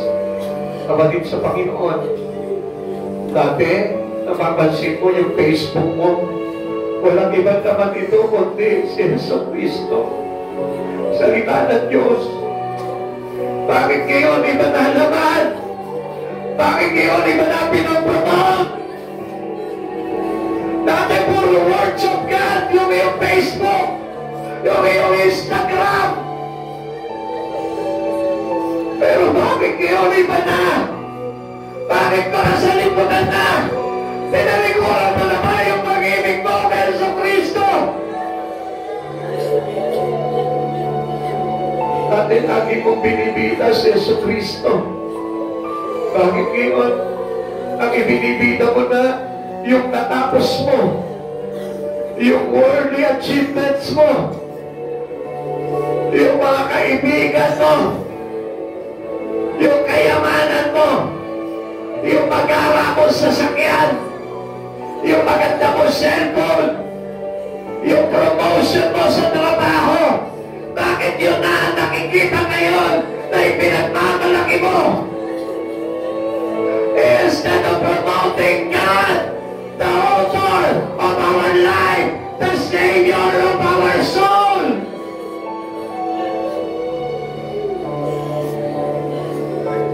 Sa oras dito, hinihiling ng ating Panginoong Jesucristo na lumbalik tayo lahat na kalikuran, anumang kasamaan.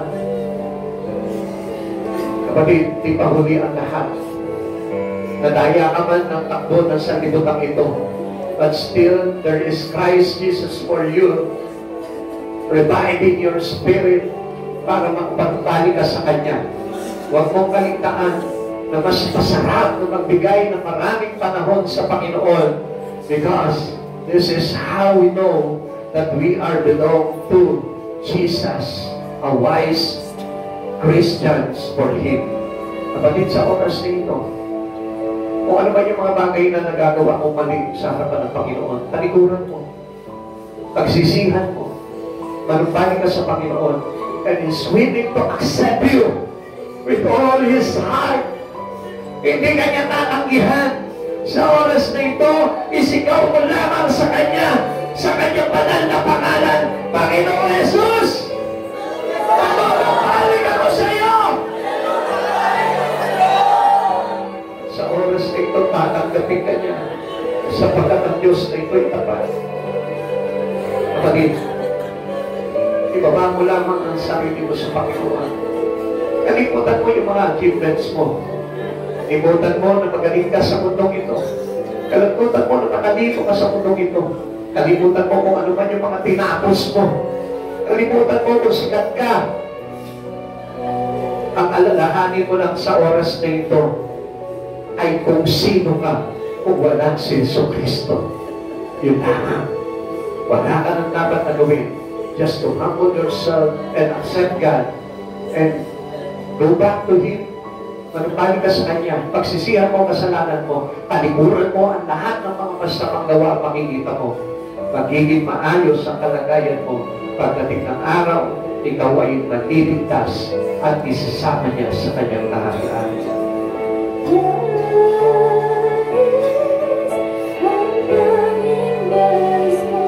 Hanggang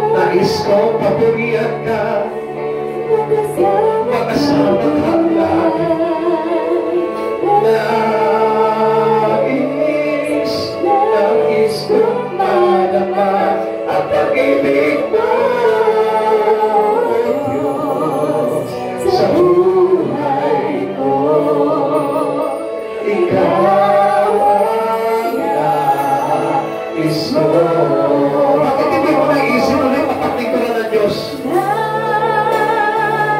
Bakit hindi mo naisip na magkakakulit ng buhay sa Kanya? Ang sarap magbigay ng buhay kay Jesucristo. Pagkasama kang tunay. Nais kong malaman ang pag-ibig mo, Diyos, sa buhay ko. Ikaw ang nais ko.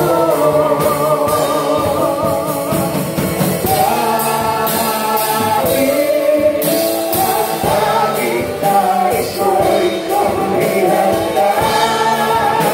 Ang sapasapay ng Lord rito. Nakakuha siya sa mga nalaga. Nais kong malaman ang pag-ibig mo, Diyos, sa buhay ko. Ikaw ang nais ko. That's the life of these children of God. That's the life of this woman. In the name of Jesus. That's the life of this daughter, Lord. That's this woman of God. That's the life of her, of God. Panginoon, pagkalang ito, Lord. Ituloy mo sila, Lord. Kaya ako, nagiging mo sa iyo, Lord, ang Panginoon.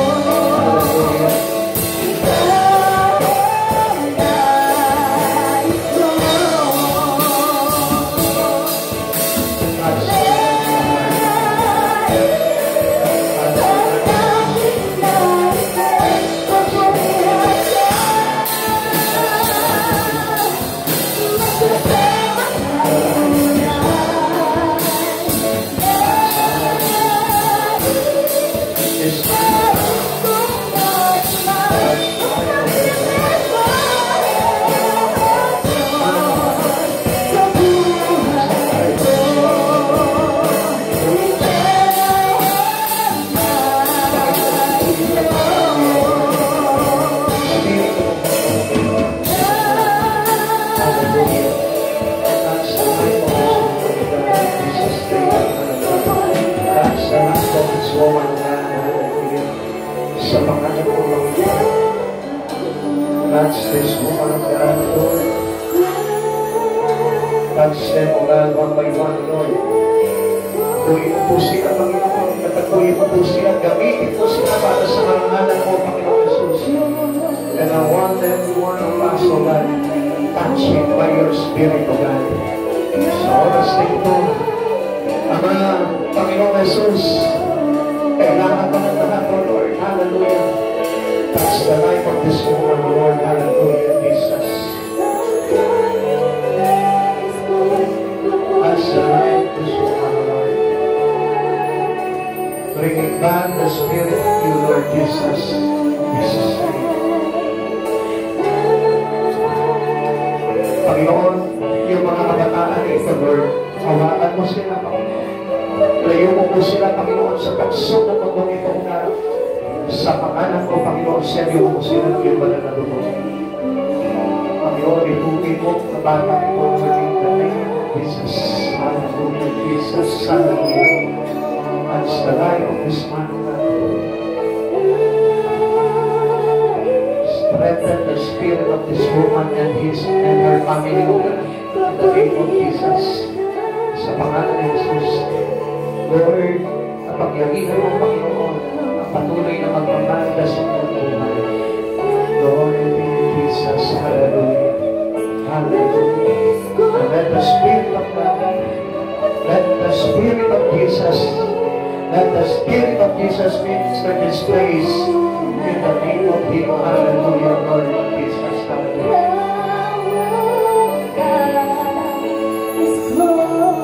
Tayo po lahat ay manalangin sa Panginoon. O Ama naming Diyos, nagpapasalamat kami sa buhay nito, Lord. Muli po, Panginoon, nilagyan mo ng kaganapan ng aming mga puso, Panginoon, upang muli, Panginoon, mabuhay ang aming desire, Lord, na mapaglingkuran ka. Kaya mo sa oras nito, Lord, sikapin namin, Panginoon, ang buong puso, Panginoon, na makabalik sa iyo, Panginoon, at kalikuran ng mga bagay, Panginoon, na nagdudulog sa amin, Panginoon, ng aming mga pagkalaglag, Panginoon, at pagkamatay sa iyong Espiritu, Lord. Panginoon, sa oras nito, Lord, katayin po namin ang kapangyarihan at lakas na nagmumula sa iyong buktong na anak na aming tagapagligtas na aming Panginoong Jesucristo. Panginoon, Lord, sumagana nawa, Panginoon, ang pagpapala ng Espiritu mo sa buhay ng bawat isa, O God. At sa pangalan mo, Panginoong Jesus, itinataas namin at dinideclare po namin na sa oras na ito that every works of the devil will be preyed upon every one of us here, O God. In the name of Jesus, whatever hindrances, whatever distraction, whatever destroying our spirit, in the name of Jesus, we break it in the name of Jesus. Sa pangalan ni Jesus, ano mga pagkanasa at pagnanakaw sa kaisipan ng mga kabataan na narito, in the name of Jesus, hindi makakapangyari sa kanilang mga buhay, sa mga nanay, sa mga tatay na nandito ngayon. Let the power of you, Lord Jesus, ignite in the name of God. In Jesus' name. Panginoon, maraming salamat po for the glory of your Spirit, O God. Salamat po, Panginoon, sa biyaya, Panginoon, ay ilalagay mo po, Panginoon, sa bawat isa sa amin, O God. Thank you, Lord, for everything, O God. Thank you for the truth, O God, na iyong ibinabahagi sa puso ng bawat isa, O God, sa pagkakalam namin sa kapangyarihan ng katotohanan kami makakalaya, O God. Maraming salamat po, Lord. Pagpalain mo po bawat isa, O God, at ano man yung mga panalangin po nila, Panginoon, alam ko, Panginoon, higit pa dito sa kanilang inaasahan at itinutulong sa iyo ang biyaya na ibubuhos mo sa kanilang buhay. Maraming salamat po. Balutin mo po sila ng iyong banal na tulong, Panginoon. Hayaan mo na ikaw, Diyos, na pag-iingat palagi sa kanilang buhay. Banal na Espiritu Santo, lagi kang kasama namin, Panginoon, sa lahat ng oras at pagkakataon. Salamat sa iyo, Panginoong Jesus. Salamat po sa iyo na marami, O God, sa lahat ng biyaya at pagpapala, O God, at sa kalakasan, magandang kalusugan, Panginoon, at kapangyarihan ay pinubuhos mo upang kami, Panginoon, ay patuloy na makapagpatuloy sa paglilingkod sa iyo. Salamat po, Panginoong Jesus. This is all a great privilege for every one of us, O God, to serve you, O God, with all our heart, soul, and mind, and spirit, O God. Maraming salamat po, Panginoon, sa iyo po po itinataas ang katagumpayan ng gawain ito, O God, sa aking pangalan po programa in Jesus' name. Amen. God bless you all.